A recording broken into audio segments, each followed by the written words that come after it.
Hello, graphic design students. This is Miss Player. Welcome back to Combine Images in Creative Ways, Part 2. I had the pleasure of checking out many of your Combine Images Part 1 projects, and I must say I was really impressed with the quality of the majority of the projects I've seen. Some of you had maybe just a few little corrections that needed to be made, so if you haven't already made those corrections, please look to the Schoology assignment for Part 1 and check out the comment section there and you'll find those corrections. If you resubmit the project, I can regrade it.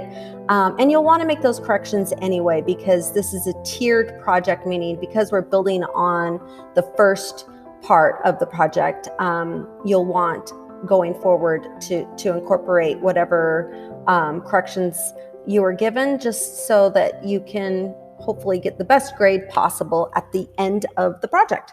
Okay, so let's begin. With the addition of the doorway in the distance, our composite looks pretty dreamy-like. We're going to add some other elements to make it even more surreal. And we're also going to explore some new layer masking techniques. So first, let's do File, Place Embedded, and we're going to select the image for the pier, the clouds for pier, rather. Don't confuse that accidentally with clouds for sky. We're going to use that one also, but for something a little bit different. So we want clouds for pier, and then click the Place button, and I will then lower the opacity to like 60%. And then I'm going to drag this image so that the clouds are kind of like centered in this archway of the door. And I can see the clouds on either side of the pier. And then I'm going to go ahead and click the check mark tool in the options toolbar, or you can press enter on your keyboard to place the image onto the canvas. And then, oops, I'm going to adjust the opacity back up to 100%. Okay, so now we're going to add a layer mask that's filled with black to hide the clouds for the pier layer. And then we'll restore just the clouds that we want. So to add a layer mask to basically hide the entire image, you're going to hold down Alt on your keyboard and then click the layer mask icon, bottom of the tools panel. Now if you're on your Mac, you're going to hold down the option button and then click that layer mask tool. And you'll see that the layer mask icon now appears in the layers panel, and it's filled with black pixels, meaning that the image is completely hidden. So now we're going to restore the areas of the image that we want. So we're going to click on the brush tool, and then in the options toolbar, you're going to want to make sure you choose a large soft edge brush. So I am actually going to do like hardness is going to be down to 0%. And the mode can be normal. Opacity is going to be set to 100%. Okay. And then I want to make sure that I have white now in my foreground color. And you can reset the default foreground and background colors by clicking on that mini icon, and you can switch them by clicking on the bent two-headed arrow. So once I have white in there, I'm going to move my brush over to my canvas. My brush is a little small at this point, so I'm going to tap on the right square bracket to increase the size of the brush. And right now I have it set at like 500. So we'll start with that and see what this looks like. So here's what I'm going to do. I'm just going to brush very gently and carefully onto the sides of the pier, just to restore some of those pixels. And then I'm going to come over here on this edge and get some of those clouds as well. And that looks good. Now I'm going to lower the size of the brush, get in a little bit tighter around the edge, and go up around the top. and brush over that as well. And that looks really, really good. Cool. So now I'm gonna kind of make some modifications here. So I don't like seeing the blue pixels of the clouds for sky, or excuse me, the clouds for pier image. So I'm going to switch to a black brush, and I'm going to now lower the opacity of the brush to, like, let's do 30%, maybe 35, that's fine. And then I'm gonna just remove those blue pixels that I don't want. So that's kind of the cool thing about a layer mask. I mean, you have so much control. It's just a very flexible tool. It's a non-destructive way of manipulating your pixels. So if, you decide later on down the road, oh, I want to remove that, or I need to get that back again, you don't have to start from scratch. You can just get into your layer mask and brush on or brush off what you don't want. That kind of reminded me of an old movie I used to like when I was young, Karate Kid. Brush on, brush off, or something like that. Wax on, wax off. I don't know, you guys are probably too young to remember that movie. Now they've got the Jaden Smith remix, I guess, Karate Kid.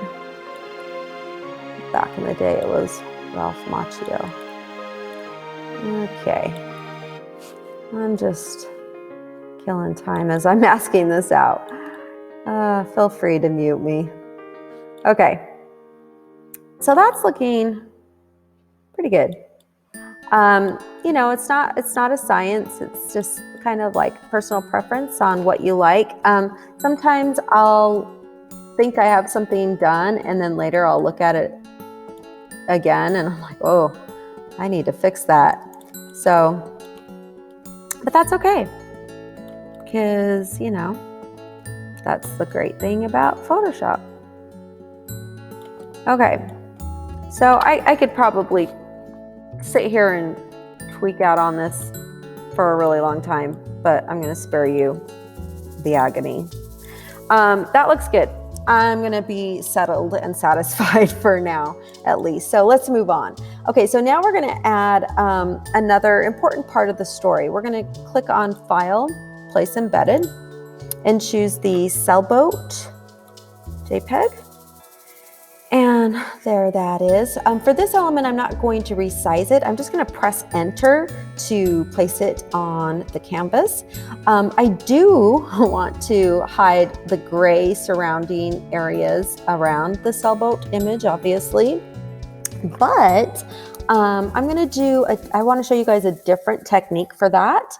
And it's located in the layer style dialog box, which may not sound familiar, but believe it or not, you've used it a bunch of times. And to access it, you can double click to the right of the layer name in the layers panel, or you can right click on the layer, and from the right mouse button menu, you can choose blending options. And then the layer style dialog box window will appear. Now, usually it's going to be centered there and on your window, but I always like to click in the title bar and then just move it up and out of the way so that I can see the image below. Okay, so in the bottom right hand corner of this window, we have this little nifty tool called the Blend If sliders. And basically these sliders allow you to show or hide parts of the layer based on their brightness value. So to hide the lighter parts of that sailboat image, I'm going to move the highlight slider for this layer toward the left. And so I'm going to click on this little handle and just drag it to the left. And you can see those pixels are starting to disappear. And we're going to go all the way over till about 135. There we go. I'm a little trigger happy. Oh goodness, had too much coffee maybe. Oh well, close enough. I could, yeah, 136, that works. Okay, And so basically that hides the pixels on the boat layer that are brighter than the tonal level 135. So those are basically the lighter areas around the sailboat, letting us see the underlying layers below that. So now I'm going to Alt click, but if I'm on a Mac, it's going to be Options click. I'm going to Alt click or Options click on that little handle. And when you do that, you'll notice, I release the Alt key, that it now has split the handle into two different handles, okay? So now what you're gonna do is you're gonna bring that half back to the right till about 170, okay? And this creates a more gradual transition between what is being shown and hidden on the layer. So the numbers mean that any tonal value that is brighter than 170 or 171 in this case will be hidden on the layer, okay? And then there will be a gradual transition here to level 135, and then any tonal value below that will be visible. So I like to think of the blend diff slider as masking, but without a mask. So go ahead and now click the OK button to apply that effect. So the boat is now blended very well, but there are still some minor touch-ups on the outer parts of the boat layer that will require a simple layer mask. So I'm going to click on that layer mask icon in the layers panel. And then I'm going to, with my brush tool, I'm going to make sure that I have my foreground color set to black. And then using my soft brush tool, I'm going to up the opacity back up to 100%. And then brush over those gray pixels that I no longer need and can't hide. Just be careful not to remove that little reflection of the boat layer, because I like that reflection. It looks cool. It gives it kind of a more realistic quality. Okay, so that looks great. Now I'm just going to use the Move tool to reposition the boat layer. So I click on the Move tool in the toolbar, and I just kind of want it centered a little bit more. Right there, maybe. So it's centered in relation to the pier and the doorway, okay? All right, so adding that sailboat to the composite kind of helps build the story of the scene that we're creating, and these like really billowy clouds around the pier are just another step to draw the image away from reality and closer to this dreamlike world that we've created. One of the characteristics that enhances composites is just to have a strong sense of depth. And we already have that at this point in the composite process from this perspective of the pier and the clouds leading to the doorway in the distance. But we're going to bring in two more layers to create additional depth in this scene. So let's go up to File and do a Place Embedded. And this time we're going to select the Clouds for Sky JPEG and then click Place. Bring it into the image. We're going to drag this layer up until the bottom edge is just below the horizon. So you can lower the opacity if you want, but I'm just going to kind of eyeball it. And then once I think it's in the right place, I'm just going to go ahead and press Enter to apply the image to the canvas. So I want to modify this layer so that only the white clouds are showing and not the blue sky behind them. So to create this effect, we're going to use the Blend If sliders once again in the Layer Styles dialog. So we're going to double click to the right of the Clouds for Sky name in the Layers panel. And there's our Layer Style dialog box. I'm going to double click, I'm going to now this time work with the shadow areas of the slider. So I'm going to take this handle and I'm going to drag it to the right till about 113. Okay, and then so what that does is it hides the parts of the sky on this layer that are darker than level 113. And then I'm going to Alt click on that handle to split it in two. And again, it's going to be an Option click if you're on a Mac. And then I'm going to move the right half to about 185, which which softens that transition. And then I'm going to click OK. All right, and once again, we're going to add a layer mask. Okay, and we want to make sure that we have black, and we want to make sure that we have our brush tool selected. And then we want to also have our soft brush, so our hardness is going to be 0%, and we're going to set the opacity of this layer to about 50%, okay? Now, I'm going to increase the size of this brush by tapping on the right square bracket on my keyboard, and then I'm going to lightly remove and feather out some of these cloud pixels. So I'm going to get rid of some of these on the right side of the canvas. All right. And then I'm even going to maybe kind of get rid of some of these over here. And just leave a little bit more on the left side. And that looks good. You can adjust the size of your brush if you want. I might swarm in here and kind of also remove these bottom clouds a little bit from the bottom here. Get it up off of my little sailboat. Just gonna remove all of these. And I kind of like the clouds kind of coming up over the columns here, but I think I just want to leave it alone on the right side. Okay. But however you want to do it. Okay. All right. So that looks good.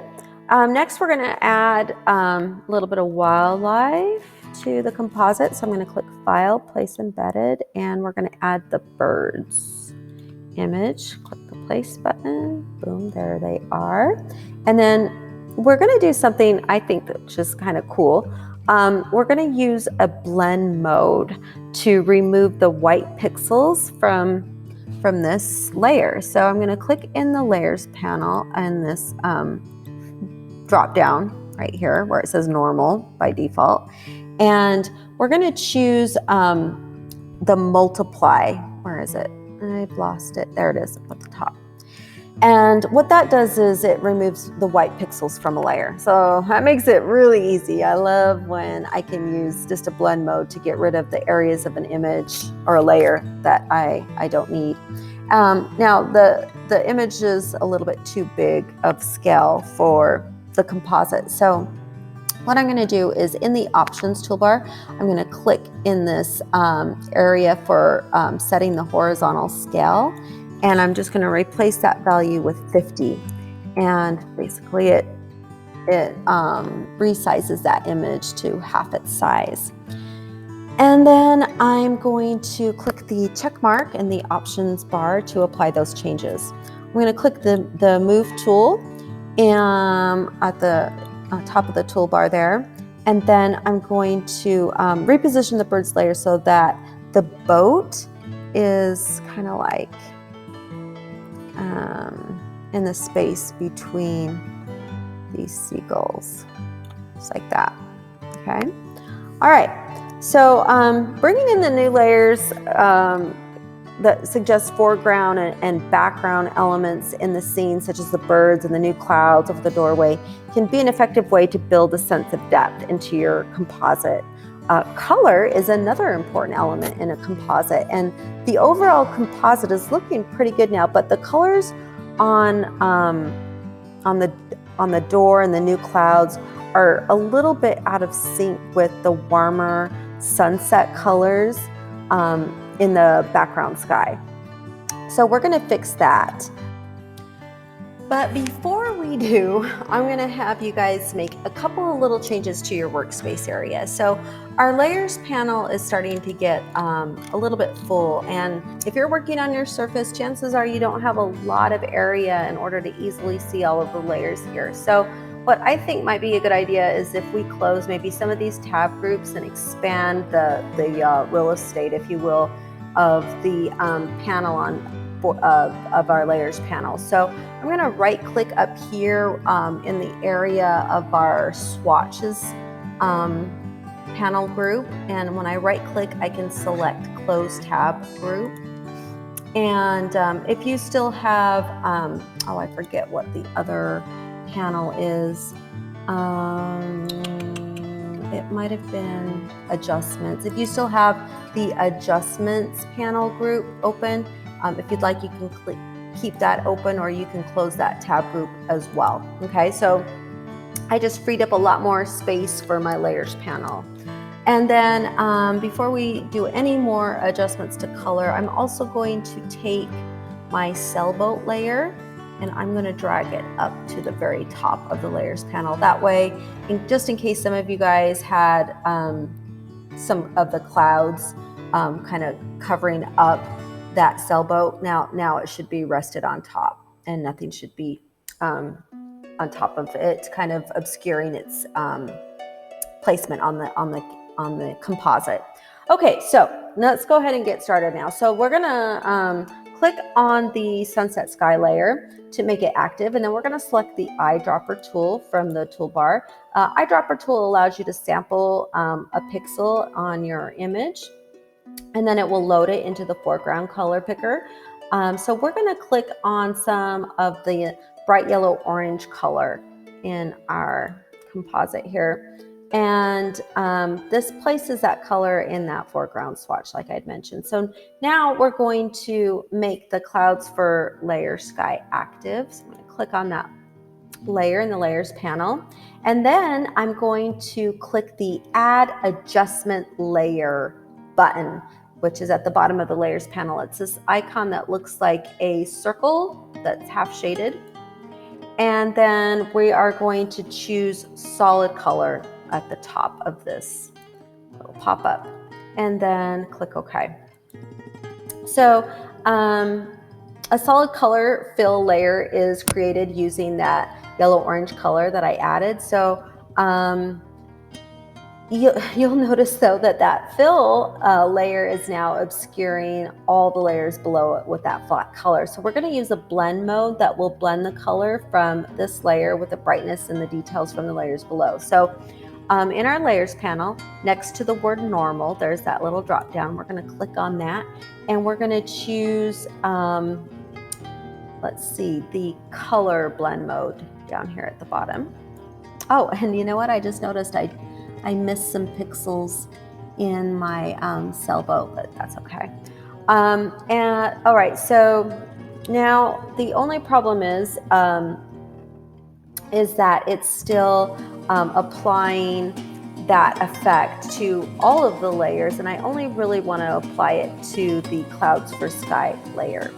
So I'm going to use a clipping mask in order to apply it just to the clouds for sky layer. So to do that, you will right click on that color fill layer, and then from the right mouse button menu, we'll choose create clipping mask. And then you'll notice that now it's only applying that adjustment layer to the clouds for sky, and the color fill layer now has this little icon with an arrow pointing down, indicating that it is a clipping mask and it's being clipped to the layer beneath. Okay, so the only problem is that this is still too strong of a color. So we're going to lower the opacity of this adjustment, and you can choose what you think looks best based on the color that you chose. I'm gonna do mine like, let's see, I'm trying to match these other clouds, so I'm gonna set mine at like 53%. That looks good. And now we're gonna want to create a stronger color look that uses both the yellow orange as well as the purple hues in the sunset for the other areas of our composite here. So I'm going to click back on the sunset sky layer to make it active. The yellow orange color that I sampled earlier to create the color fill layer should still be in the foreground color swatch, but now I'm going to want a more saturated version of this color. So I'm going to click on that foreground swatch to bring up the color picker. And in that large box that controls the brightness, you can just scooch it over to the right. If you're a little bit nervous about the colors that you are going to select here, if you'd like, you can just type in the value or the formula, I should say, F2B347. And that's a nice dark color. And then we're going to now sample a more kind of violet purple color from the sunset sky layer for our second color. So I'll first click on that background color picker, and you'll notice now that my cursor has automatically turned into an eyedropper tool. So I'm going to come over here and choose a soft purpley color. What is that? Oh, that looks nice. And then I can drag that over to the right. Again, if you're a little bit nervous about the color, you can just click inside that formula box and go ahead and type in the value AD749B and then click OK. All right, so now we're going to add a gradient layer with a blend mode that's going to add an orange to purple gradient to our image. So in order to place the gradient layer at the top of that layer stack, we're going to click on the topmost layer, which is the sailboat layer. So I'm going to click there to make that layer active. And then I'm going to click on the add adjustment layer icon again, that circular icon that's half shaded in. And then from here, we're going to choose gradient. Don't get that confused with gradient map. Gradient, second from the top, okay? And then we're going to click on this drop down next to the word gradient. And in that basics folder, if it's not expanded or if it's not already open, you can click on the arrow that's pointing right. And then you should see our 2-color gradient that we basically created by setting the foreground and background colors in our color picker. So I'm going to select that. And then I'm going to click in an empty area of this window to collapse that. You can just click on the arrow, I guess. And then we're going to change the angle here to 180. So what that does is it switches so that the purple is now on the left and orange is on the right. And then we'll click the OK button to close the gradient fill dialog. Now I just need to blend these colors into the image below. And so to do that, I'm going to open the blend mode menu at the top of the layers panel here. And I'm going to choose soft light. There we go.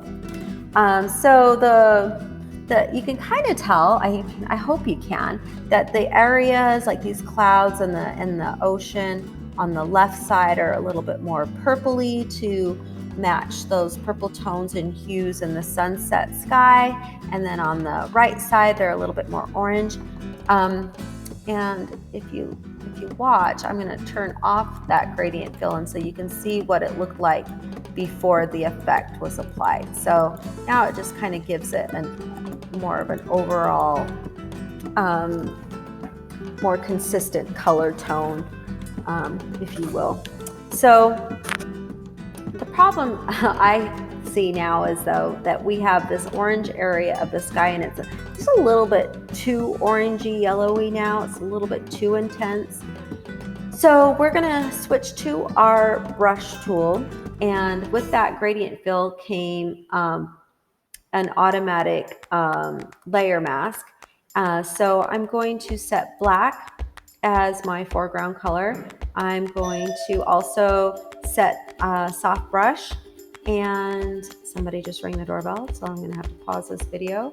I'm gonna click in the mask, and then I'm just gonna quickly mask out some of that yellowy orange here. Oh, and you can set the opacity up higher if you like, and make the brush a little bit bigger as well. Oh, it was just the postman delivering some more stuff. We've been doing a lot of online shopping over here. Okay, so that looks a little better. It's not so bright orange, crazy looking. I accidentally masked out though a little bit of that oranginess, orange gradient from the ocean, and I kind of want to apply it back to the ocean. So I'm going to set my brush back to white, and then just brush over that area right there. All right, very good. That looks really good. So now we're gonna just do one more thing. Before I do that, let's save, because you know we've done a lot of work. We're at the home stretch now. So last and final thing is we are going to want to add a bit more contrast to the entire image. So I'm going to click the Add Adjustment Layer button and choose Curves. There we go. And the Curves Property panel will open up for you. And this is a really cool little tool, but it's highly sensitive. So kind of got to be careful with this one. But essentially what you're going to do is you're going to position your cursor over this diagonal line, kind of where these two lines intersect in the background grid, and you're going to click with your left mouse button or on your trackpad, and you're going to drag that down slightly. And what that does is it increases the contrast of the darker images, or the darker pixels in your image. And then you're going to come up to the top area where those lines intersect in the background grid, and you're going to push this area of that white diagonal line upward above that diagonal line, and you can see that it will brighten the highlight tones in your image. So you can kind of just play with that. You don't want to make it like too dramatic or too washed out. And if you make a mistake, you can always undo. There's an undo button here. This is kind of a cool little tool, this little eyeball tool. It basically will allow you to toggle that effect on and off, so you can see what it looked like prior to you making that adjustment and what it looks like now. So once you're happy with it, you can go ahead and close that panel or collapse that panel by clicking on the double arrow here in the top of the title. And voila, that's pretty much it. We're done. I hope you enjoyed this project and are pleased with your final outcome. As always, please make sure to save your project as a PSD and as a JPEG, and then be sure to close Photoshop before uploading your two files to the Schoology assignment. If you forget to close the file in Photoshop, it's going to freeze during the upload to Schoology. Once I receive your work in Schoology, I will provide you with any feedback or corrections you might want to consider making to your project, and at that point, if you want to revise it and resubmit it for another grade, I'd be happy to do that for you. Anyhow, that's it for now. I look forward to seeing your creations. Take care and God bless.